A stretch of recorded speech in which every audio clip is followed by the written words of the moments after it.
ناکۆکیەکانی نێوان پارتی و یەکێتی و ئایندەی حکوومەتی داهاتووی هەرێم.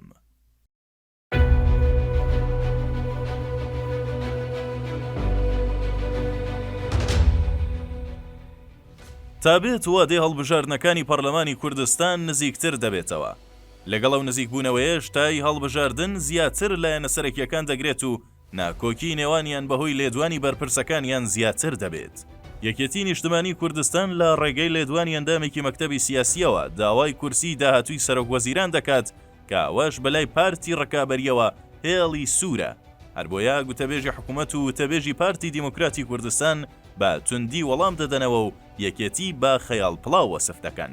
پارتی دۆخەکە تونتر وەردەگرێت و دەڵێت یەکێتی نیازی پلانێکی تری نهێنی هەیە بۆ کوردستان، وەک چۆن لە کەرکووک پلانی ڕادەستکردنی شارەکەیان دانا و لە بەرخاتری کورسی پارێزگار سەرجام پۆستی بەڕێوەبەرایەتیە گرنگ و استراتیژیەکانیان لەدەست کورددا.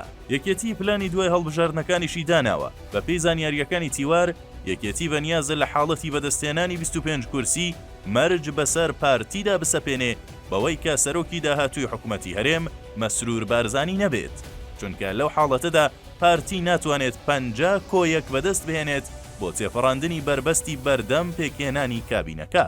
بەڵام پارتی ئەمە بە پلانێکی نهێنی یەکێتی دەزانێت و دەڵێت لە پشتەوە هێز و وڵاتی دیکە دەست لە پشتی یەکێتی دەدەن. ئەگینا یەکێتی باو دۆخەیەوە توانای ئەوەی نییە. لایەنەکانی تریش 2 مانگ بەر لە هەڵبژاردن دەستیان بە هەڵمەتی هەڵبژاردن کرد. بەرەی گەلی لاهور شێخ جەنگی و هەڵوێستی عەلی حەمە ساڵح، 2 لەو حیزبە نوێیانن کە دەمێکە بانگەشەیان دەست پێ کردووە. بەرەی گەل و سەرۆکەکەی با چڕوپڕی دەستیان کردووە بە هەڵمەتی فراوان لە تەواوی کوردستاندا و چاویان لەسەر بەدەستهێنانی دا کورسی پەرلەمانیە. کاندیدانی پارتە ئیسلامیەکانیش بێ گوێدانی یاساکانی کۆمیسیۆن وەکو لایەنەکانی تر دەستیان بە هەڵمەتی هەڵبژاردن کردووە و بەردەوام گەڕان و سەردانی دەنگدەرە تۆرا و نیگەرانەکانیان دەکەن. هەڵبژاردنەکە بۆ تەواوی هێز و لایەنە سیاسیەکان هەستیار و چارەنووسسازە. بۆ پارتی دیموکرات چارەنووسسازە.